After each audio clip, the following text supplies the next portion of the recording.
Hey, what's up, guys? How's it going? So, you probably noticed that Mercenary Prestige and State of Power have arrived, and of course, Gen 4 is here, and of course, Lucky Will's on its way. So, finally, you can get Lyn, you can get Amos now pretty easily. And of course, Flaming Fangs is going on, which, well, naturally, right? You're having to go out, go hunt your monsters, do your intel missions, the usual. You might notice inside your intel missions that you actually start getting Gen 2, and I've also noticed that you'll actually see some Gen 3 in here from time to time. And this is something that I did not see as much notation on, so I thought I'd point this out, is that yes, the medals do improve and do increase, so that, if later generations of heroes come along, you will in fact actually see them from time to time. The other thing too is, so like, I don't know, I didn't get to participate in the middle of that wonderful canyon clash we had, so at some point I'll have a video on it, but I had a lot going on the week that we had, so I ended up having to skip it, but hopefully that doesn't bother a lot of you, but if it does, not a big deal, I guess, in the grand scheme of things, because we'll eventually have it once again. The main thing is, with your Gen 2s and Gen 3s and your Gen 4s now, everybody's probably quite well aware now that, with Gen 4 being on the cusp of being the most common thing, you might have noticed that I have finally hit Furnace level 5, which, once you hit that milestone and you hit there, you think, yes, that's the end. No, it's not. It doesn't stop there. It keeps going higher and higher and higher. And of course, the cost of your fire crystals is also going to get higher, higher, and higher. So unless you're spending, sooner or later, it will catch up with you.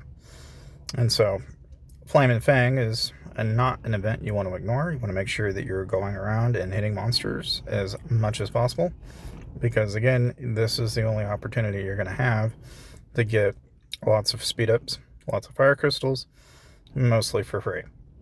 And you might notice that I'm not spending on VIP. So right now I'm kind of just sitting at VIP 11. I don't have, basically I got a little over 400k left to go. There's not much more to it really. It's just a matter of upgrading it. The thing is before you'll ever actually make use of it, you would, want to buy the pack for Geronimo. But it only makes sense if you're starting out, in the first couple of tiers. But now that I know that there's not really a whole lot of benefit to getting Geronimo at where I'm at in the stage, because by Gen 5, it pretty much renders useless. The only thing I'm gaining, really, is a 2% increase on most of my stats. Which, to be honest, is not really that big of a deal. There's not a huge jump or leap from here to there. The only thing that I'm going to gain from it is lethality. That's the biggest gain. And even then, I don't know. You look at it and you kind of shrug at it. It's like, okay, well, it's a number that goes up. I can probably get that without spending, just saving gems. And so that's kind of where I'm at with that. But of course, I'm going around doing my monsters and such, and I just thought I'd kind of give you guys my 2 cents on that. Now you might notice that I am working on my embassy, and I think it's kind of a given that, whenever you unlock your furnace level, you do your embassy next. Max out your embassy, then work on everything else. And a large part of the reason why I say that is because you're going to get a lot of your extra bonuses and helps and assists from that embassy, so you'd be stupid not to. Really about the only other thing that I would recommend for those of you that are in that mid-stage range like I am is that you're going to want to obviously invest and save for State of Power. This is the one time where if you are going to be relatively free to play, or if you're going to spend, you're going to want to make use of these upcoming events. So obviously I went ahead and did all of what I could for city construction.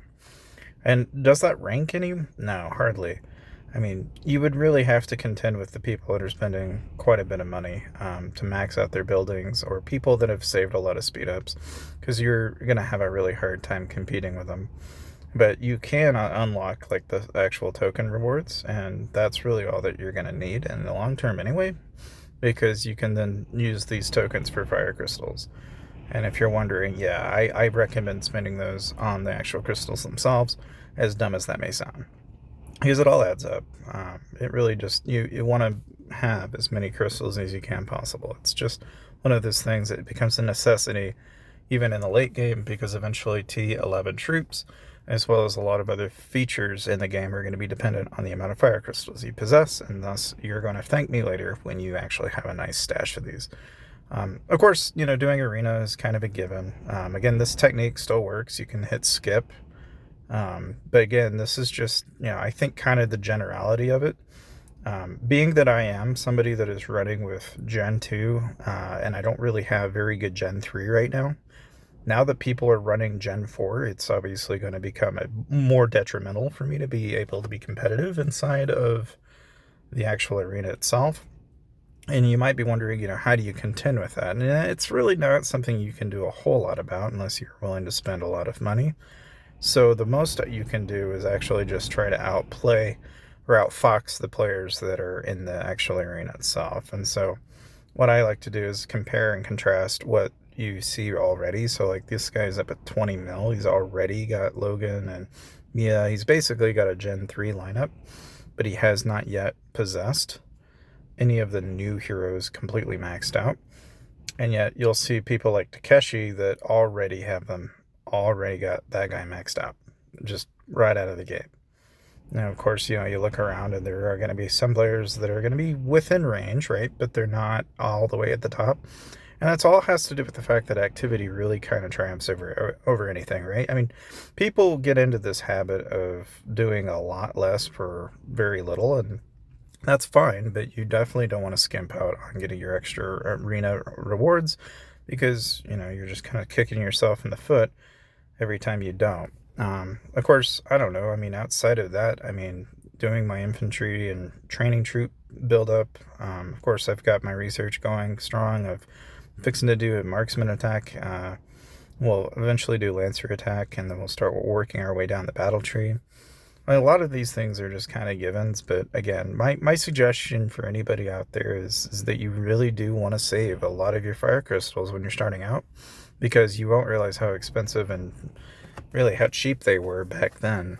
It's a huge monumental difference once you get to Furnace level 5 and you actually hit Gen 4. You really do feel a noticeable change in the game once that really swings through. But outside of that, that's really all I have to suggest for the day. I hope you guys enjoyed the video, and I'll see you guys next time.